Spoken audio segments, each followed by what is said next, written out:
Good evening, ladies and gentlemen, councillors, and members of the public, members of the press. Thank you for coming tonight.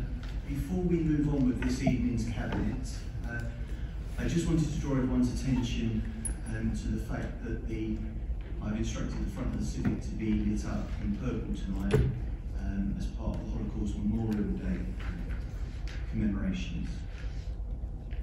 And today is Holocaust Memorial Day, and I would like to take a minute for a minute's silence so that everybody in this chamber can remember the millions of Jewish people that died in the Second World War as part of the Holocaust and subsequent genocides, and to think about all of the Jewish diaspora that suffered from that massacre. And so I wondered if councillors and if members of the public feel able to and would like to, if we could all stand for a minute's silence, please.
So, moving to the Cabinet agenda, do we have any apologies for absence? We do. Declarations of interest. I'd like to remind the opposition that even though you're not voting members of the Cabinet, if any of you have HCS directorships, then that may be of interest in the public. Sorry, do I have to declare the usual thing that I declare? You do indeed. Well, I declare it, thank you. Just because we have a slightly more packed auditorium tonight, Councillor Durkin, would you be kind enough to tell us what your interest is in, please? Okay, I have a pecuniary interest as a non-executive director of HTS, I think. Thank you very much indeed. Councillor Deans. Again, I'm not sure it's relevant, but just to declare interest. I know there's a mention of Tricks homes in one of the reports that's presented to Cabinet tonight, so I vote for Tricks homes. Thank you very much indeed. Okay, that being apologies for some declaration of interest, sorry. And we move to minutes of the previous Cabinet meeting, pages 4 to 10 of the pack. We agree that they are accurate record. Agreed. Sign them.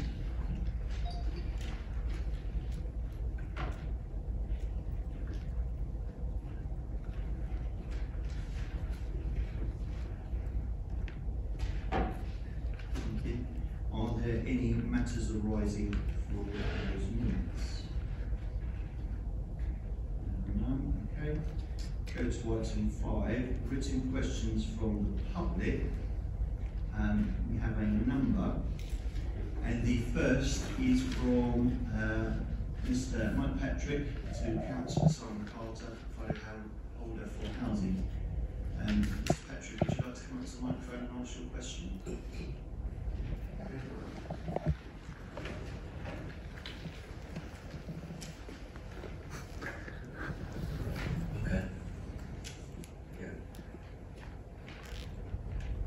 Yeah, I researched the Harlow Council's website that Harlow needs test for delivering Harlow's housing need only showed up to 2018. It showed over a 3-year period that to 2018 that 1,008 homes were built, homes were needed, 846 were built. showing an 84% delivery on homes. I researched the national government's data and found that the 2021 statistics show that Harlow had 366 applicants on this housing need register. Harlow, like any other council, is not anywhere near close to supplying its housing need. How are these statistics remotely accurate? Thank you, Mr. Patrick. Councillor Carter, would you like to respond, please? Thank you. Thank you for your question, Mr. Patrick. The government requires each local planning authority to provide information known as the housing delivery test to ensure that sufficient homes are built to meet the relevant authority's housing need. The housing need that this is tested against is known as the standard method. And it's important to note that whilst the standard method comprises many elements, including projected household growth and affordability, it does not, however, measure an assessment against the council's housing register. For the years quoted, 2015 to 18, the council did not meet the target set by the government's housing delivery test, and as such, Harlow was required to produce a housing delivery action plan and ensure that in the following 5 years the number of homes delivered were 20% above those required by the council. In the years since 2018, the number of homes completed in Harlow has met the government's target set by the standard method. Therefore, a new action plan is not required. The council has very recently received the results of the latest housing delivery test, which shows that Harlow provided 208% of its requirement and consequently will not be sanctioned. Turning to the future, the number of homes required by the council has been set by the adoption of the Harlow Local Development Plan at 9,200 dwellings for the period 2011-2033. This target is above that based on the objectively assessed housing need, which is 7,400 dwellings. The council is therefore expected to meet the required housing delivery over the next 5 years. Thank you, Councillor Carter. Mr. Patrick, do you have a supplementary question? Yes, I do. Thank you. Question referenced the 2012 council rent settlement backlog repairs debt. Harlow's debt was over £300 million. There are calls to revisit this settlement as it was possible in the settlement agreement. Can you please tell me, owing to a local 1% cut in rental income over 4 years and more homes sold through the rent to buy, is Harlow's rental income at present less than predicted in the 2012 30-year plan? Councillor Carter. Thank you, Chair. With respect, that's a fairly technical question going back 10 years. I think we might need a bit of time to research that. Yeah. If you have that, that'll be helpful. Thank you. Thank you, Mr. Patrick, for your questions. Question 2 is from Mr. Nicholas Taylor to Councillor Nikki Hurst. Mr. Taylor. Yes, good evening. On the 1st of May 2019, the then leader of the council had asked residents for suggestions as to where more off-street parking could be constructed within the housing estates. He was asked at full council on the 28th of January 2021 about the progress being made to create these spaces. He responded by saying that 6 sites have been given priority, these being 12 spaces at Shorebridge, 15 at Rawley Hook, 6 at Peartree Mead, 15 in Spinall Mead, and an unspecified number in Bishopfield, subject to planning permission, 8 spaces in 5 acres of Barmead. Other sites, he said, will be given to a robust assessment, and it was hoped to complete the sites being given priority in 2021-22. My question is, can you tell me how many of these sites identified as OIGO's 2019 have been completed, and what progress has been made in carrying out the robust assessment of other sites? Councillor Hurst. Thank you for your question. The parking schemes that were identified in 2019 are progressing and are due to be concluded on the 31st of March 2022. We're committed in delivering a long-term parking solutions in many estates where possible, and we're making an announcement and consulting on those proposals in due course. Mr. Taylor, do you have a supplementary question? Yes, I do. I note in response that you say that this will be concluded. Does that mean that they will be built? There is areas that will be concluded this year, but I'll have to come back to you because it falls under the remit of housing, but I will get back to you with some dates in writing. Thank you. And I believe, Mr. Taylor, you have a question from me. I do, yeah. At the Cabinet meeting held on the 27th of February 2020, the then leader of the council was asked about the future of Acacia House. He responded by saying that the council was in discussion with the building's owner, but for commercial reasons was unable to say any more. Here we are, nearly 2 years have elapsed since then. Can you tell me what progress, if any, has been made to get this property back into use? Thank you. I can confirm that Harlow Council is currently in discussions with the owners of Acacia House about the purchase of the site by the council to enable its redevelopment. These discussions are ongoing and I'm unable to say more at the moment, but I do expect this to have been brought to a conclusion by the end of April. Thank you very much.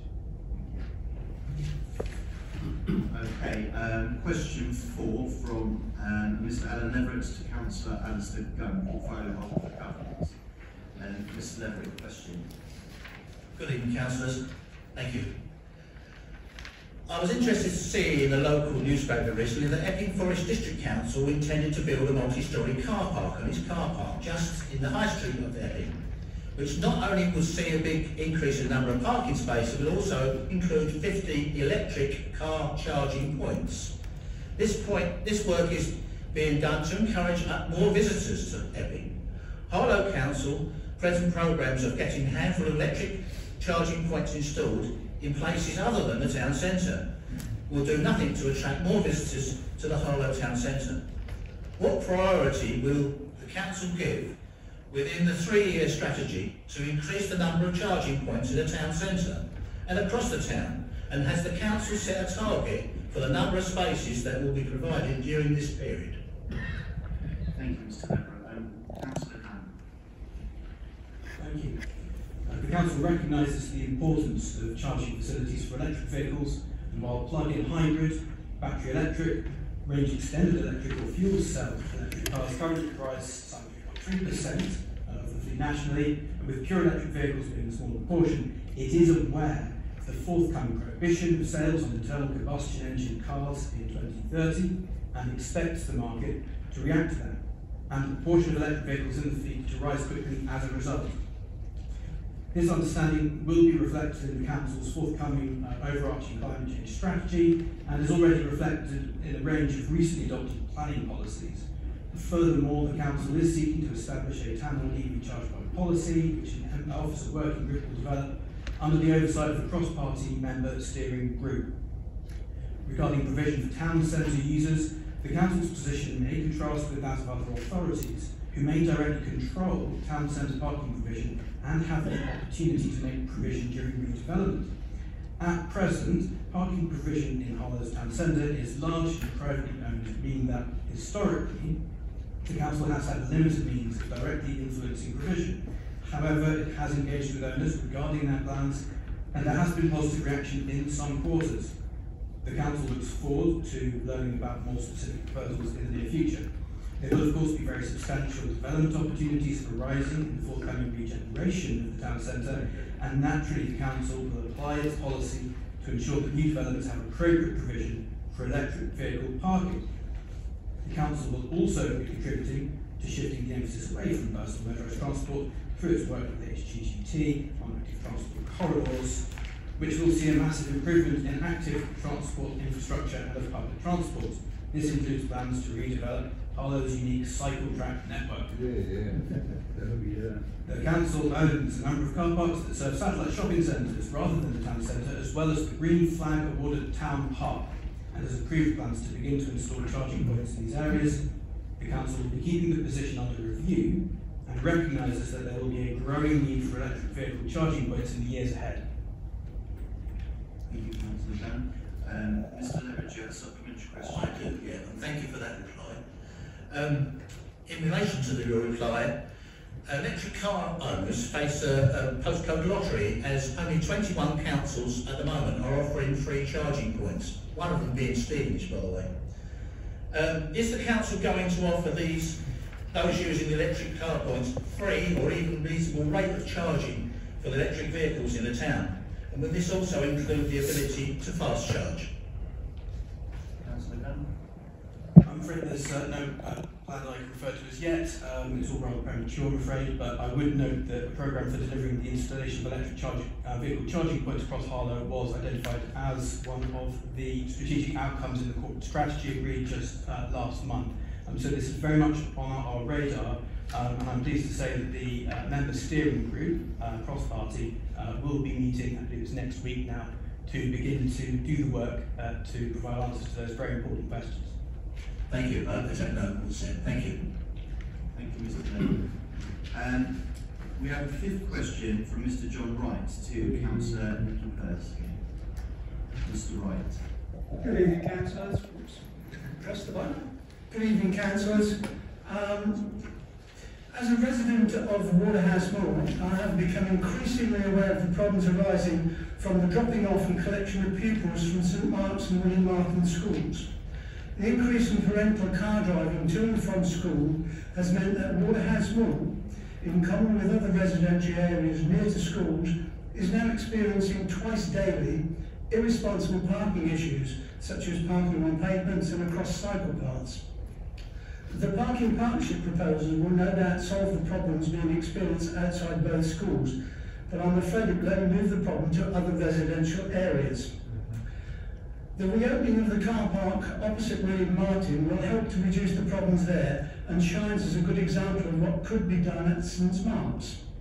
I would ask why Harlow Council have not considered a more permanent solution, that is, to allow the Green Wedge area of land opposite St Mark's School to be used as a dropping off and collection point between 0800 and 0900 hours and 1500 to 1600 hours.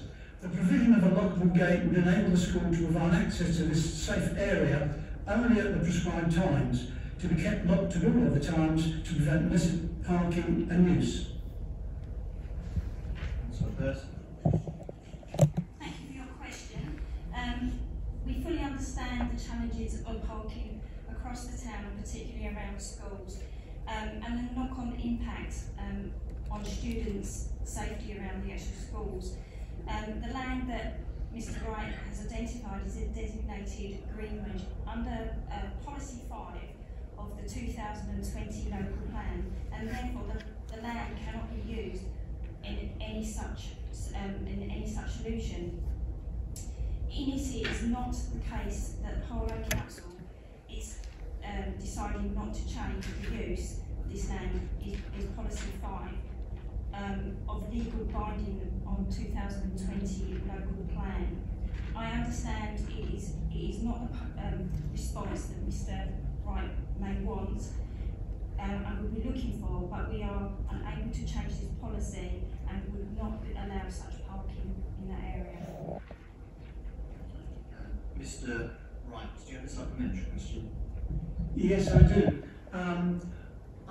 I was obviously aware it was green wedge, but perhaps wrongly I believe that the council had some discretionary powers with regard to these areas, and on such a serious matter that impacts on not only residents but road users, pupils and parents, I thought it was perhaps something that they could use those delegated powers. I was obviously wrong in that, but I do note from the reply that the local plan, and I understand that is to be reviewed at the end of this year or the beginning of next year, is this area of green wedge an area that at that time could be considered as something that could be used for car parking in the future to alleviate the ever-growing problems that we are experiencing in that area. So obviously under the local plan at the moment, Section 5, we couldn't do that. It would be wrong for me to make a decision and say anything at Cabinet tonight, because this would need to be discussed at a later date. So it would be something that we can come back to you at a later date with. But it is possible in the review that it could be considered. It could be there for consideration at a later date in the review. Thank you very much. Okay, moving on to item 8, forward work plan on pages 11 to 21. Typically just promoting, are there any questions on the forward work plans? Councillor Durban? Yeah, thank you, Chair. I've got 3 questions, if I may, please. The first one is particularly on page 16, which is 10131556, which is the planned report due on the 24th of March around new house building. Can I have assurances from the Cabinet member responsible for this document that actually we're talking about new council house building and not private house building? I was also very interested in the question that was asked earlier on about the future of the Acacia House site, and I'm mindful that you said we should have a decision in April. I'm hoping it's this April rather than another April, but how does that square when this report is going to be produced in March? And will the house building also, is this now not including the post office car park, which was identified for council houses, but you now want to, I'm told, bring back your Perrins pots to make it a garden?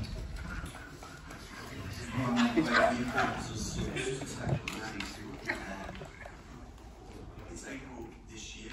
Thank you. In answer to that first question, and I'm glad you like to bring up those pots that you voted for.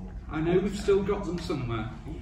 Councillor Salt, if you'd like to take substantial parts of that question and set them through, please.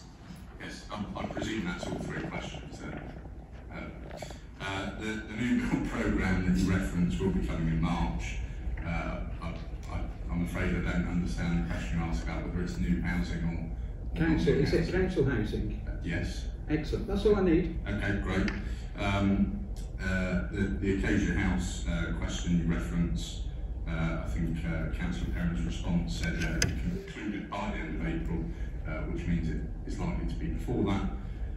And in terms of Post Office Road, as I think pointed out to you in the October Cabinet, I'm not sure where you get the reference of house building from. There has been a plan to build any homes on the Post Office Road site, nor did that master plan designate any use for it. It just simply, as I think I said, looking back 11 times that night, identified some opportunity areas, and that being one of them. Thank you very much. Do you have any yes, my second question is in relation to policy 1012714, which is on page 17, which is the open space supplement. And I'm just asking for reassurance that the open space supplement is not the Conservatives' opportunity to build the world-class cycle track that you keep committing to, but you don't own the current cycle track. And can we have assurances that the open space supplement document will now protect the green spaces, sorry John, oh he's gone anyway, doesn't matter, regarding protecting it from any future building? As you mentioned, and perhaps you didn't pick up in the October Cabinet, this is a supplementary planning document. I'm sure you're familiar with that term now. So it wouldn't take away from such things. You may have seen the draft from memory already. In terms of the cycle tracks, I'm absolutely delighted you an opportunity to tell you that we're going to have a fantastic cycle track network built across the town. In fact, I'm sure you're probably familiar with the LC WIP document on which you would have seen previously, which set out many of the ambitions. But further announcements on the cycle tracks will be made in due course. But I hope that you can take great courage in the fact that we are delivering on our pledges, such as council tax, which you told us we wouldn't do many times, and therefore you can take the same spirit with the cycle tracks too. So my third and final question, my third and final question, Chair, is my traditional one, which I feel I have to ask every particular time, which is in relation to report 1013 43 to 49, which is page 19. I've already made my declaration. Could the portfolio holder responsible for this report offer me some assurances that HTS have been offered the opportunity to bid for this building opportunity?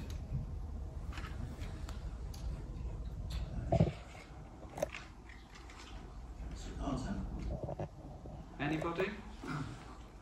Sorry, could you just refresh my memory of which particular item it is? Is it 101383? Let me remind you, Simon, it is 1013 and then it's 43 to 49, which you'll see on your own report on page 19. As it says in the title, it's a contract award. It's the award of a contract. Therefore, it will have gone out to tender, and HTS will be free to tender just like anybody else. Okay. Thank you, Simon. I'm not sure if it's the acoustics, but I think you didn't hear what I said. Can you reassure me that HTS were asked and given the opportunity to bid for those contracts by the council? I couldn't possibly comment. Well, who can then? If you can't comment as the cabinet member for housing, is there someone else who might be able to? Nobody can comment on it because it's commercially sensitive. It's a tender process. Commercially sensitive? Yes, It is indeed. If you haven't had an answer to your question, they will be invited to tender for it. As to who has tendered for it, we are not at liberty to say because it's commercially sensitive. Any more further questions on the forward work plan? Okay, thank you very much. Now we're going to take items 9 through to 15, so that's all the financial papers. That's the medium-term financial strategy, the general fund budget, housing revenue account business plan, housing revenue account budget, capital and treasury report, capital programmes for 2021-22 to 23-24, and the treasury management statement for 21-22 mid-year review. All of those papers are found between pages 22 and 281 of the pack. I'm going to take them on block. So we will take our questions on block and then we'll take comments on block at the end as well. Can I see a proposer for those papers, please? Thank you, Councillor Leppard. Can I see a second for those? Sure. Thank you, Councillor Carter. Are there any questions on these papers? Councillor Danvers. I have a few, Chair, if you indulge me. First of all, sorry. Because you have a few, how would you prefer to take it? One by one, if that's all right. Fine. Okay. First of all, could you generally outline the justification for not increasing the council tax by 2% a year for the next 3 years?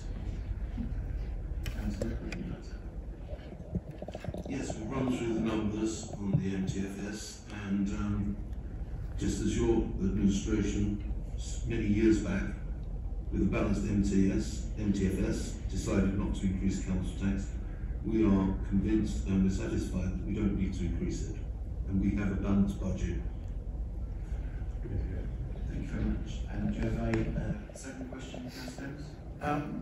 Putting the medium-term finance in jeopardy, can the administration justify the drawing down of reserves to pay a bribe to the Harlow electorate?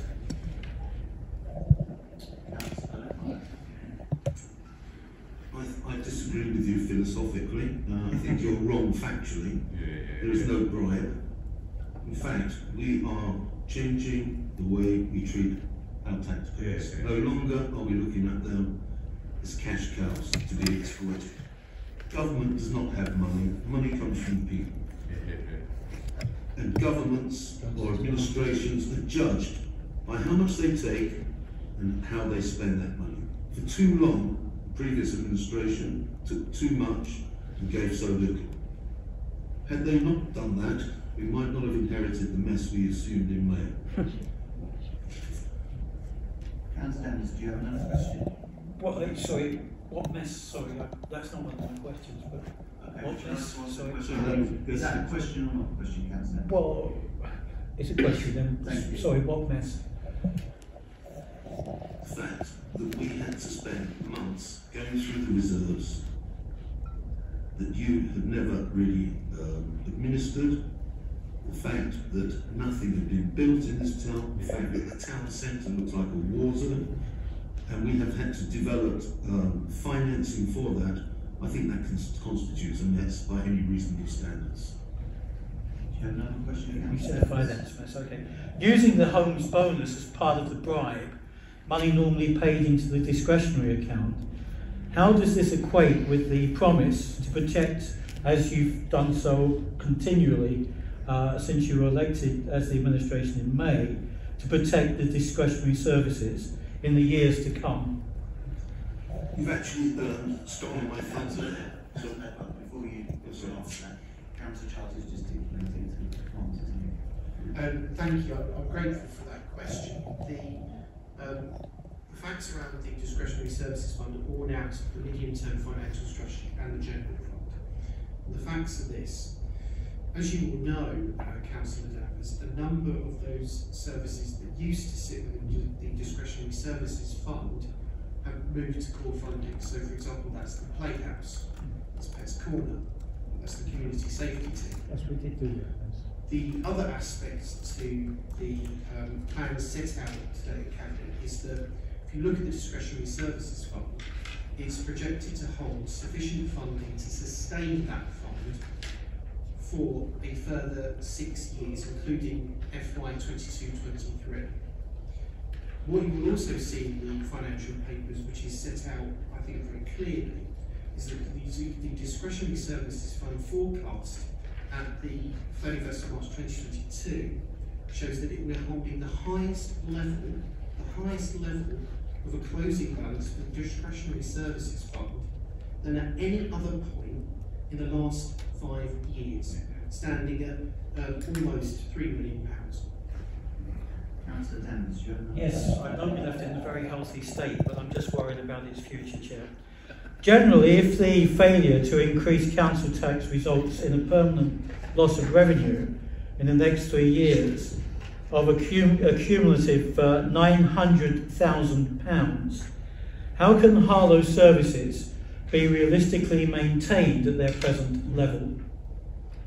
Once again, it seems that our Labour colleagues have trouble with numbers, and it took them over a month, and 3 times I had to repeat the amount of actual council tax that Harlow receives. Likewise, you've just made the same mistake. The amount is nowhere near 900,000. We're reliably informed that it will be just under 600,000, which is precisely the amount that Harlow residents would have to pay if you still were in office. Councillor Tenants, do you have another question? I might not be very good at maths, Chair, but I think 160,000 times 6 is near 900. 6 times, because you're losing. Well, you don't understand, because you're losing. Excuse me. Sorry, you're losing 160,000 each year. But anyway, you can't add up. That's not my problem. Given your argument and justification for not having a council tax increase of 2%, in terms of this is putting people's money at risk and so on, and how can you actually justify an excuse the average rent increase of a third of the people who will be paying council tax will be paying 4% in rent increases?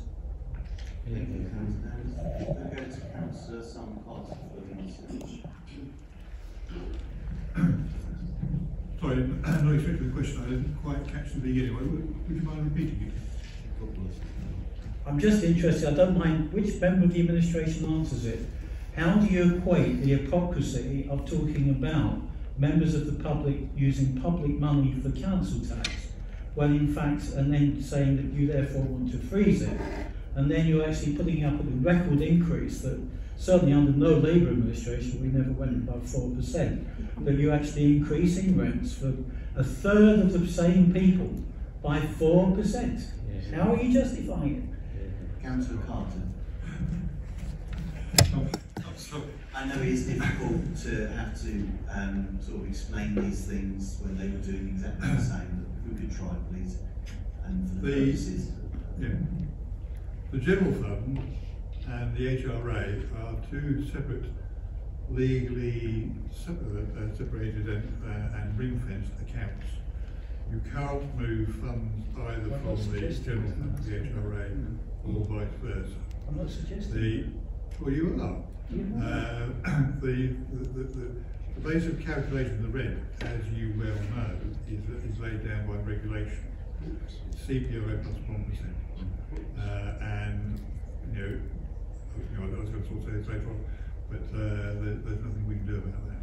But what we can do, as has been announced, we can give the taxpayers money back to them in a general fund, which has been collected unnecessarily, and they can then use that money for whatever purpose they want. But they are two separate accounts, always have been, since 1986 Housing Local Government Act, and you can't transfer. Thank you, Councillor Carter. Just interested in the contradictions of this administration. Sixth question, I gave notice of this to Simon Freeman. I'm not sure whether he's in a position to answer it, to be fair to him, because he said at the time he didn't know if he would get information. But I have, so I'll ask the question technically. How much did a cremation at Harlow Crematorium cost 12 years ago, and how much does it cost now? Come to Mr. Freeman. Have you had a chance to find the answer to that question? I only told him on Monday, so I can understand if he hasn't got an answer. Yeah, no, I haven't got that, but we can provide that in writing. Thank you very much. Do you have any further questions? Yes, because I wasn't sure whether I'd get the answer officially, I found out that the increase in the charges has been by 400%. A death tax by any other name. And now tonight a further £50,000 is being demanded of the private company running the crematorium. So in turn, presumably they will put up their prices yet again. So are really the bereaved families of Harlow paying for this council tax cut in part? Councillor Danvers, so are you saying Mr. Freeman doesn't need to answer your question now because you've got an answer to your own question? I'm just asking, Chair, how in fact your £50,000 that you're actually putting in your budget in terms of increased income from the private company, when they will go away and put up their charges, I assume again, is this paying? Is this administration expecting bereaved families of this town to be paying for this council tax cut? I understand. I'll ask Councillor Source to answer the question about the private crematorium that's been privatised for over 10 years, which you had the chance to change when you were in administration. Councillor Source. You were locked in for 30 years, Chair. Yeah, I'll just say, if you're happy to answer the question, Councillor Danvers. It's set out many, many times in the reports. I could cite you every paragraph in which it sets out very clearly where the council tax cut and the money for that is coming from. It's quite simple. You charge people too much council tax. We were elected on the promise to give it back to them. We're giving it back to them. In terms of the crematorium, as Councillor Perrins just said, you're in for 9 years and you never change it. Next question, That's because we were locked into a contract for 30 years, so you can't change contracts. The last question, Chair. In a few weeks' time, not next week, in a few weeks' time, the Council will be asked to fix the overall council tax. For the last 3 years, the Conservative opposition has voted against this proposal. As we've learned today with the Police Commissioner, and we already know from the County Council, there will be a net increase in the council tax that's levied on the people of Harlow. As the administration, will they be voting for an overall council tax increase at this special council meeting, or will they be leaving it to the opposition? We will be voting for our budget at that meeting. And the county council monies? Will you be voting for an increase in council tax at that meeting? We will be voting to put forward our council tax proposals. And we will be naturally moving the precinct. You realise we are the collecting precinct authority. You're the ones who voted against for the last 3 years. Yeah. I've answered your question. Okay. Might not like the answer, but it's just the hypocrisy of the situation, Chair. it's always amusing to get some hypocrisy from youth councillor Tenants. Are there any further questions? Councillor Vince. Thank you, Chair. Referring to page 22, which I believe is item 9, what will the earmarked £363,000 estate renewal fund actually pay for, and which estates will be targeted? Okay, just for recent reference for anyone that might be trying to answer your question on the auditorium, Councillor, could you reference the report you're talking about, please? Yeah, it's the medium term. It's the item 9, the medium term financial strategy, it's page 22 of the document. Thank you very much. Councillor Redbart, should you take a question?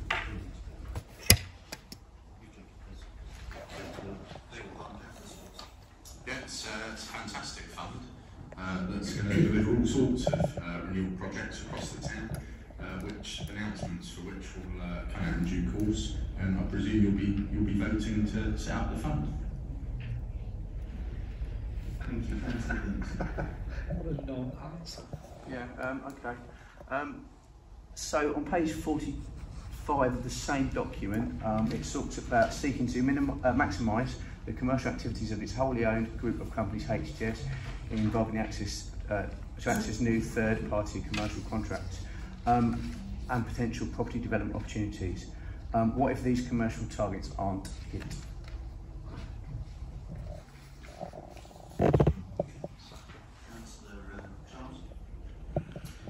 Thank you, Chair. As the opposition are fully aware, we have embarked on now a 9-month process to establish a new business plan for HGS. As part of that business plan development, there are a range of bits of work that are attached to it, namely looking at its performance indicators, and the Council has given HGS, as part of the business plan development process, clear steer on how we want to build that going forward as part of their 5-year business plan. Of course there will be targets, of course there will be new performance indicators, and of course we're setting out a direction of travel for HGS to venture into pursuing new commercial opportunities. I would rather have thought that the opposition would embrace that approach, something that we have said very clearly in our corporate strategy. Councillor Vince. Thank you, Chair. A lot of assumptions of what I think today. Yeah, this is probably a question for Mr. Freeman. But page 45 obviously talks about the concerns about a potential decrease of government funding to Harlow District Council. Can you tell me, please, what the percentage increase in government financing to Harlow District Council has been in the past 12 years?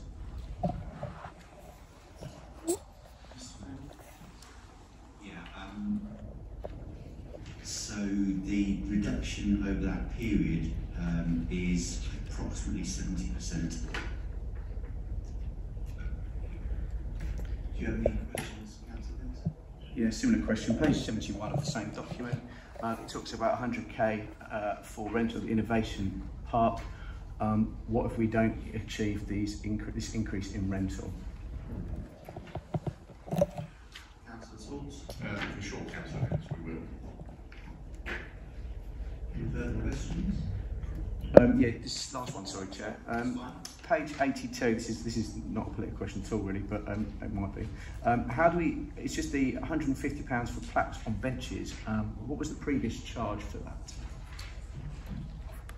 Sorry, are we in Appendix E? Oh, so, yeah, sorry, Chair, it's an appendix, yeah, sorry. Could you just state what item you were asking the previous charge for?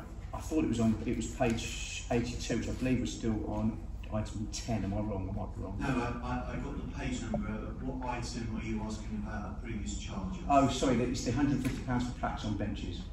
Fine. Councillor Charles. Thank you, Chair. Obviously the Council balances the need for charges and takes into consideration the key aspects of certain charges. So when you're looking at the memorial bench plaques, the historical position taken by this authority has been that bench plaques in particular should be placed for people of significance in the town that should be remembered. This is obviously an emotive subject, something that of course incurs a charge, but we are following the convention of the policy that there has been we want to make sure that there is an even spread of recognition of those individuals that should be celebrated at the town hall, and the charge reflects that. Thank you. Any further questions? I'm going to come to Councillor Wilkinson and then Councillor Edwards. Councillor Wilkinson. Thank you very much, Chair. My question is directed at Councillor Carter on item 11, the Housing Revenue Account. My question is, what protection will the Council provide to tenants now that you have decided to discharge your duty to the private sector? Thank you, Chair.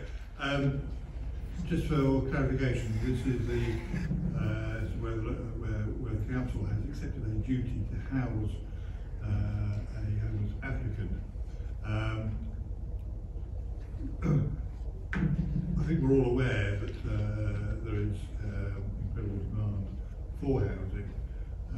We have been doing our best to use your own stock and temporary accommodation.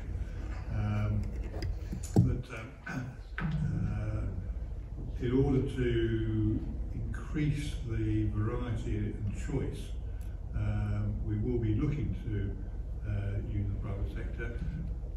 No decision has been made yet. It's what they were saying is we are going to review it,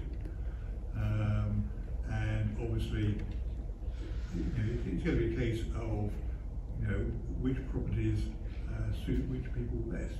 So clearly, not everyone is going to be suited for going to the private sector, but there will be some people. We will be working on it, and of course you will be made aware of it through the usual channels. Councillor Wilkinson, do you have any further questions? No, I do not, Chair. Thank you. Councillor Edwards. Thank you. I've got 3 questions.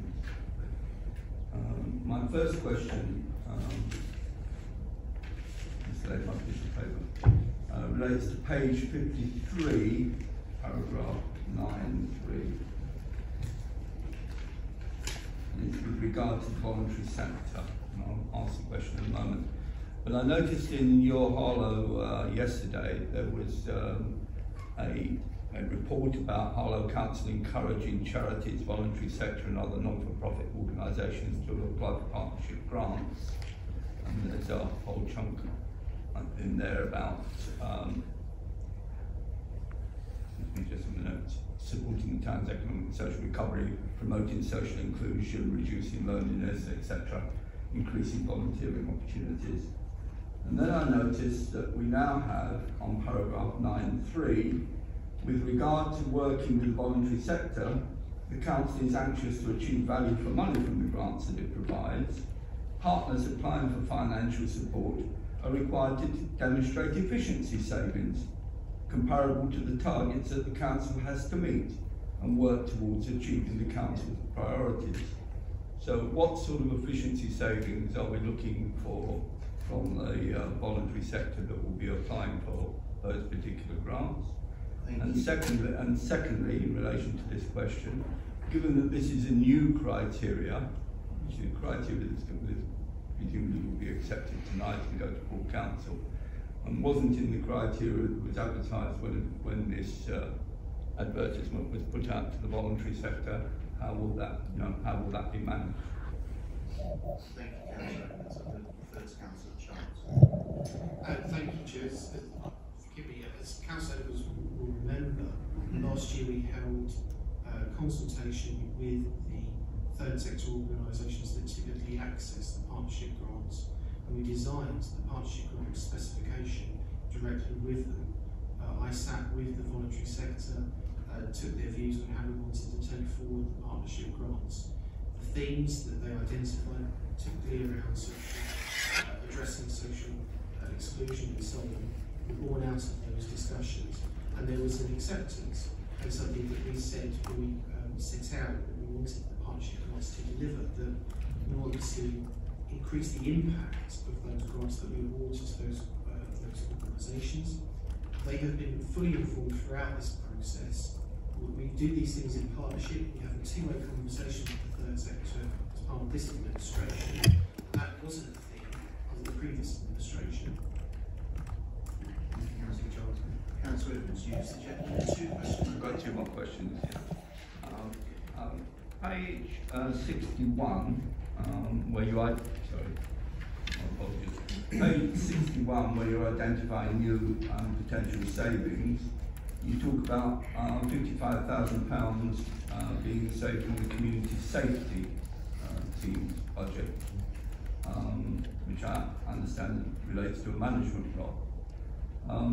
Could you tell me what arrangements would be put in place to ensure that that service is managed effectively? Yes, I'm going to come to Councillor Charles. That has already been delivered. The management, of course, and operational decisions fall with our colleagues in SMB, who, when sadly that management post became vacant, reorganised the team.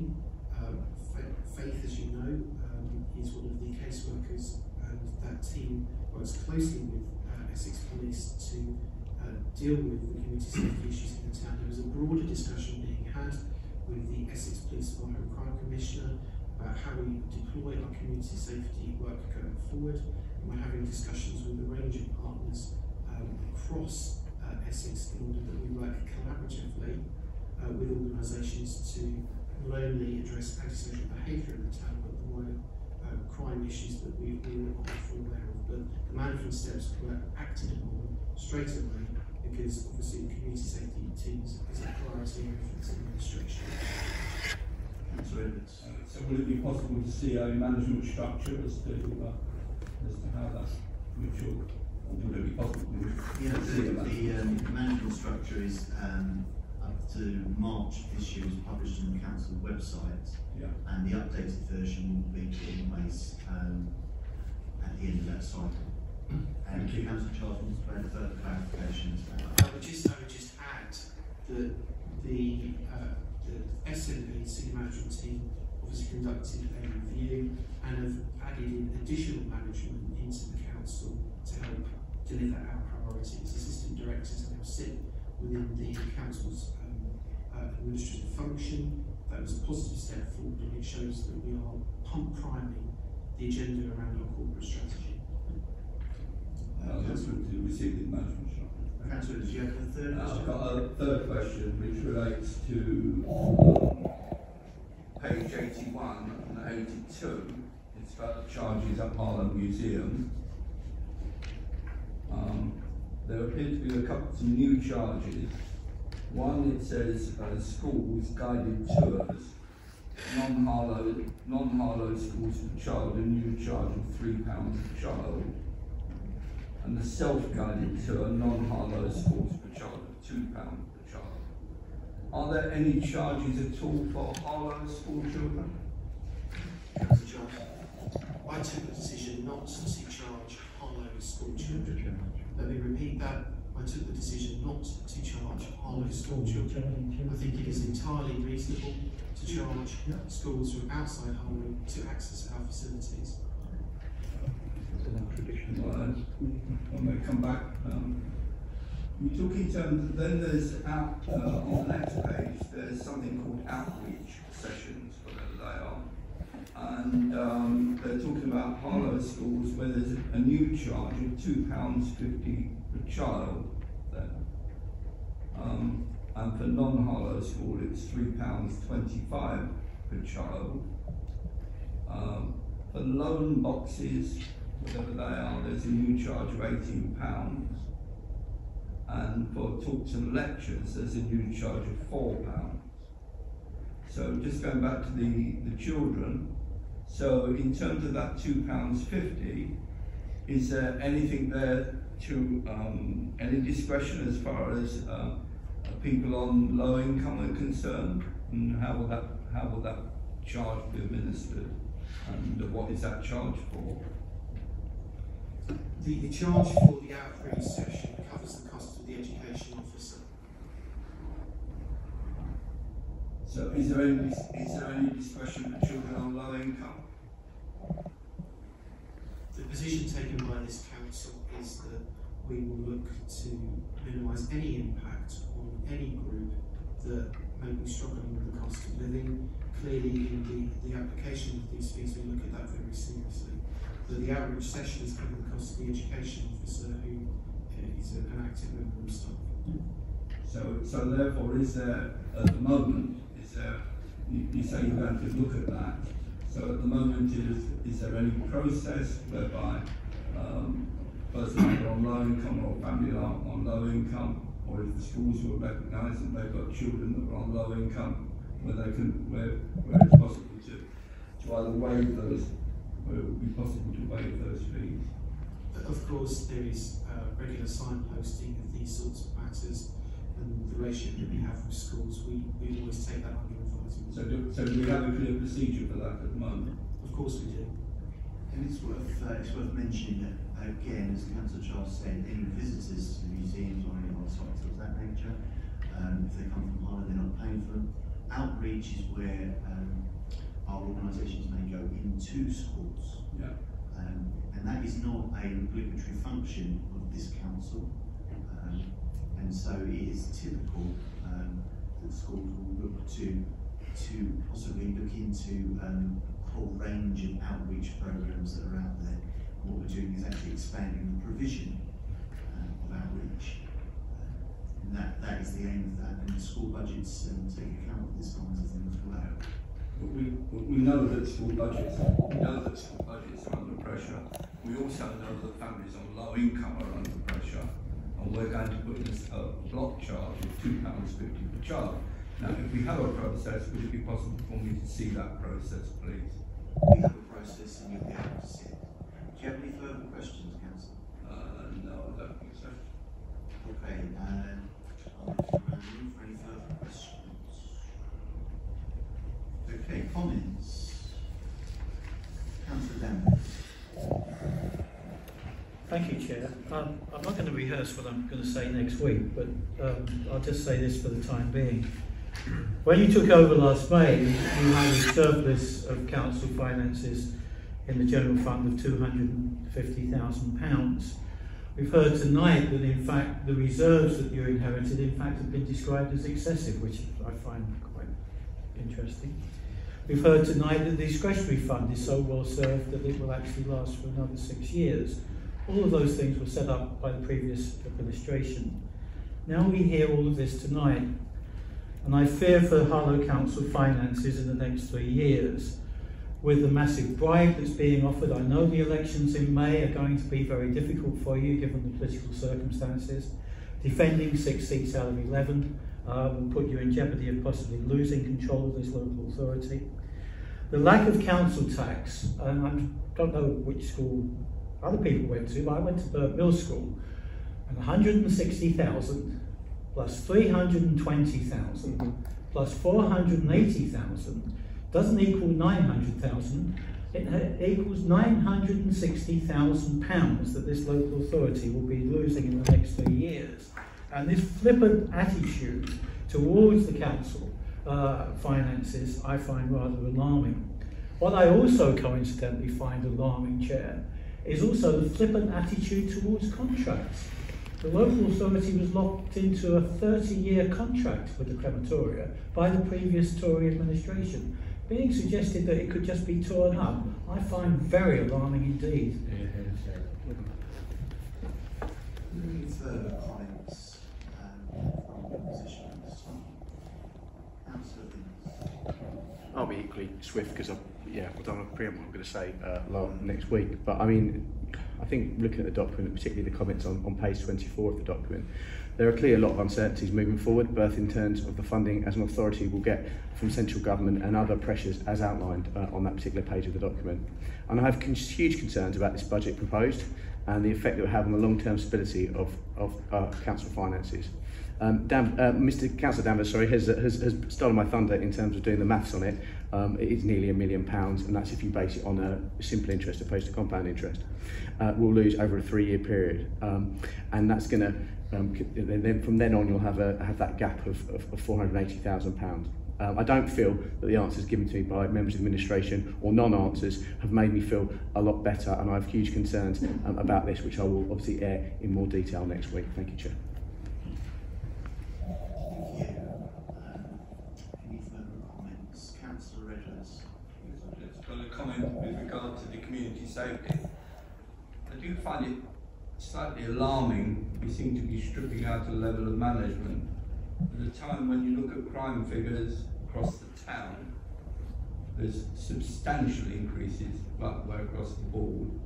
I mean, one's only got to look at the rolling programme for crime over the last 12 months, from the 12 months to December, from December 2020 to December 2021. And so, I mean, whilst on the one hand I can understand it in terms of if one was saying, well, okay, we're going to be looking at the way that we, by all means, look at the way we're going to be managing our services, etc., etc. But when that's identified as a savings, rather than saying, this is the amount we're spending on, the amount that we're spending in terms of community safety, and we're going to extract out £55,000, given the demand overall and the concerns overall, as were reflected in your Harlow article this evening, and as are reflected, let's say, in these crime statistics, I do find slightly more concerning, to say the least. Certainly, given your statements of very much being on the side of law and order, etc., etc. And one of the major things that people are very concerned about in this town is law and order, is antisocial behaviour, and is the partnerships, etc., that we have with the police. Thank you. Are there any further comments?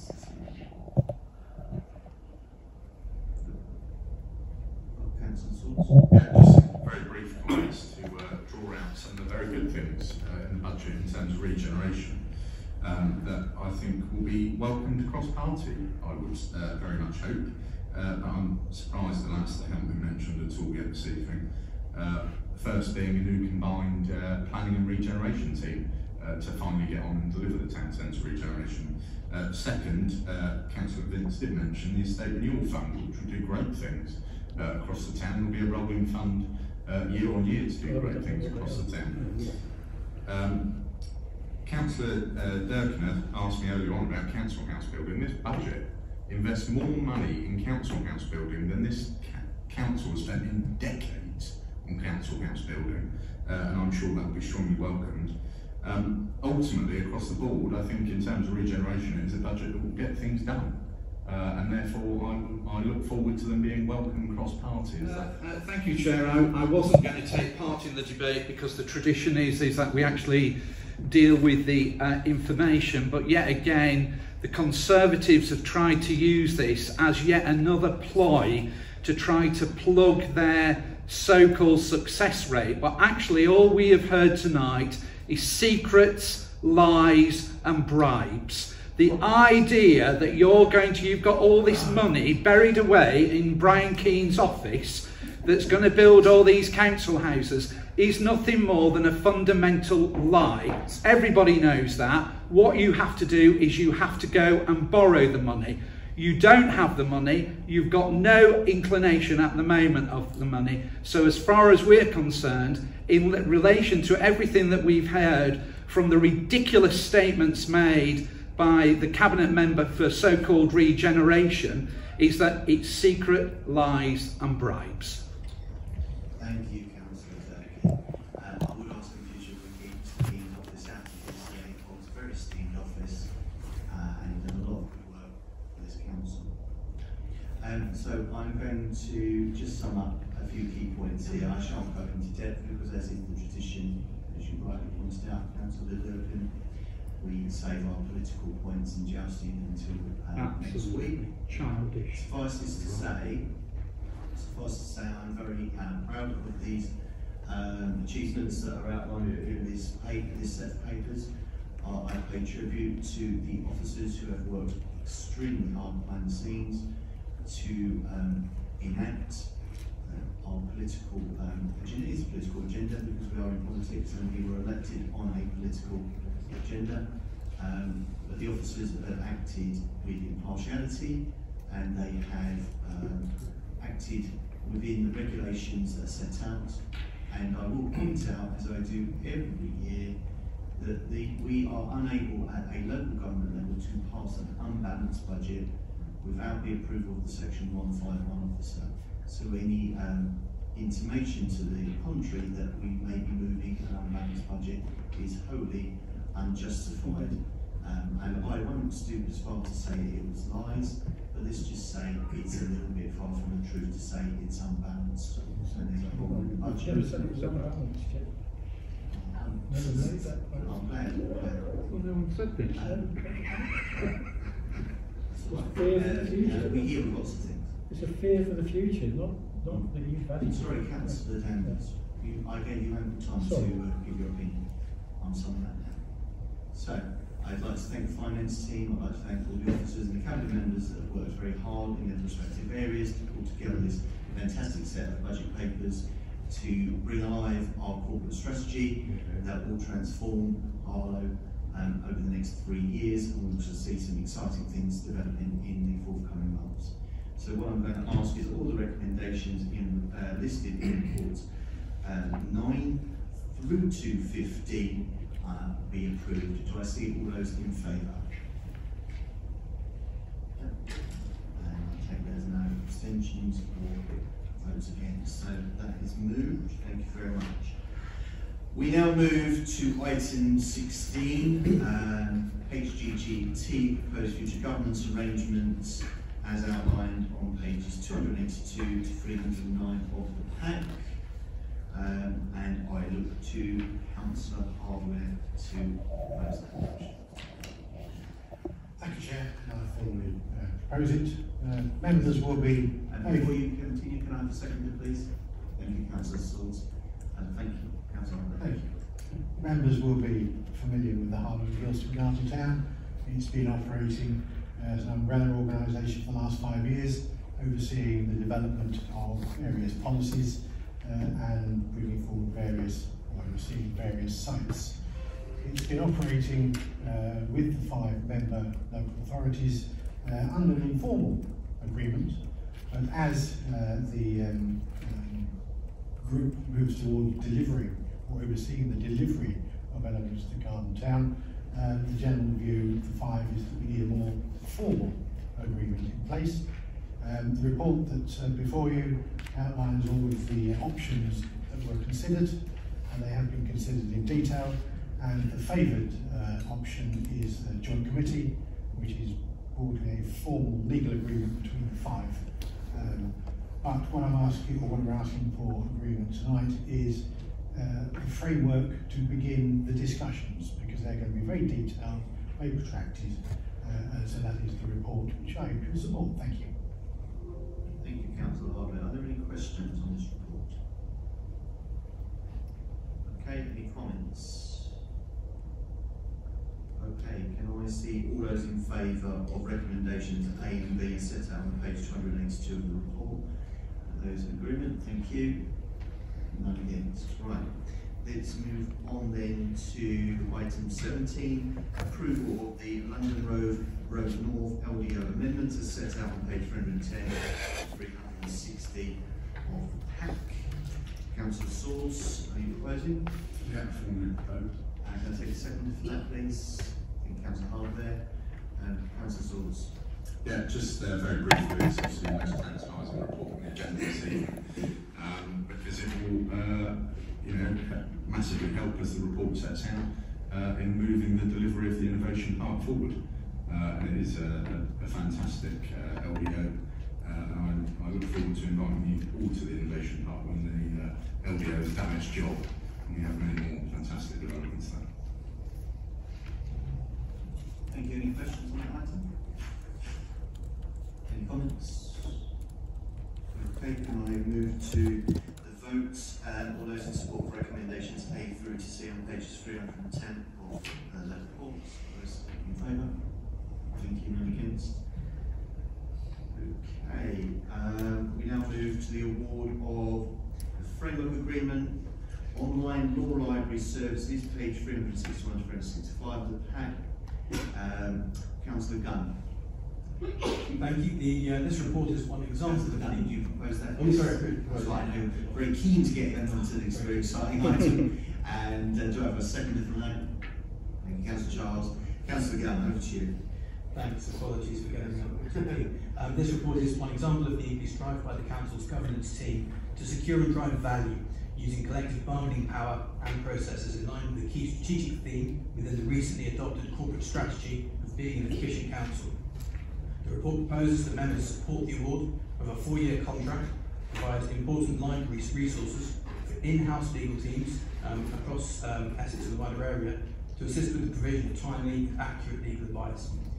Across the member authorities, including Harlow, this approach has led to total savings of nearly £1 million over 3 years, a good example of the benefits of deepening shared service provision. Harlow Council has taken the lead in this procurement process on behalf of 28 local authority legal teams.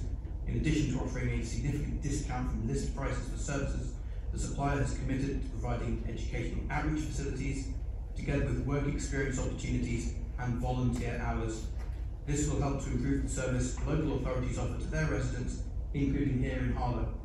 Members will see that market engagement has tested best value and social value factors, as well as price and product offering, resulting in the recommendation to award the framework, which I endorse. Thank you, Councillor. Any questions on this item? Comments? Okay, I'll move to the vote on item on recommendations, A and B on page 361 of that report. All in favour? Okay, that's carried. Right, let's move to item 19, which is the energy procurement framework renewal, pages 366 to pages 361 of the pack. And I'll turn again to Councillor Gunn for that. Councillor Gunn, should propose that? I do. Seconders? Sure. Councillor Carter, thank you. Councillor Gunn.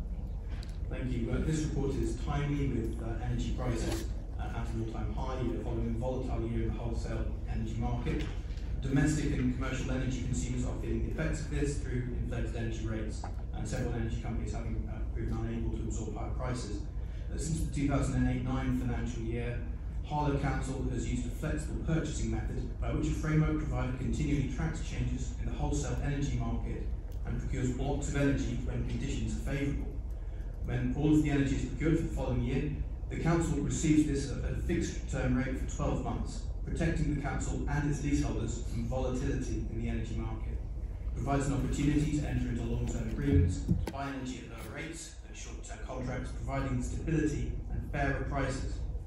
The current energy procurement framework is due for renewal after the 31st of March 2023, and a review of the contract has already been undertaken to assess its performance, assessing it on criteria of financial savings, handling queries, added value and carbon reduction. Positive outcomes were found on all criteria, and it is therefore recommended that the Council renew the contract up to 2026. This will help the Council continue to provide value for money for its energy supply contracts, protecting not just itself but leaseholders too. Indeed, the reason this report is being brought forward at the earliest possible opportunity is so that we can secure energy supply contracts early to help obtain the best prices possible for the Council's affected tenants and operational buildings. I hope it will be supported tonight.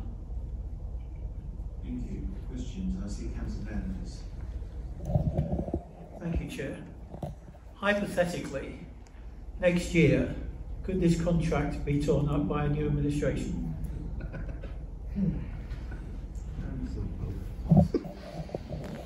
Let us try and legal officer. We may have to come back to you and answer in writing. We'll come back to you in writing. I have to come back to you in writing on that. Well, I thought the answer is no. We don't deal with what we think. But I'll wait for the answer. We've been right on pickle. What we deal with is the actual answer. Are there any further questions? No? Okay. Comments? Right, okay. I ask that we vote on recommendations A and B of page 366 of this report. All those in favour? No. Okay, no one against. That's carried. Item 20, communications from committees, working groups, parties and panels. I move to item 21, minutes of panels, working groups. They're listed there, A through to D. There's the noting, are they noted? Actually, through to item E on the page. Take item E as well as noted. And then then under matters of urgent business, I have one. I'm obliged to say the following. We do have one item of urgent business. This item is confidential, and I'm proposing it is taken in private session on the grounds that it is likely to involve the disclosure of exempt information under paragraph 3 of part 1 of Schedule 12A of the Local Government Act 1972. Do I have a proposer? Thank you, Councillor Sewell. Do I have a seconder? Thank you, Councillor Harlow. Is that agreed? Agreed. Agreed. Okay. Therefore, I would like to say thank you very much for the attendance.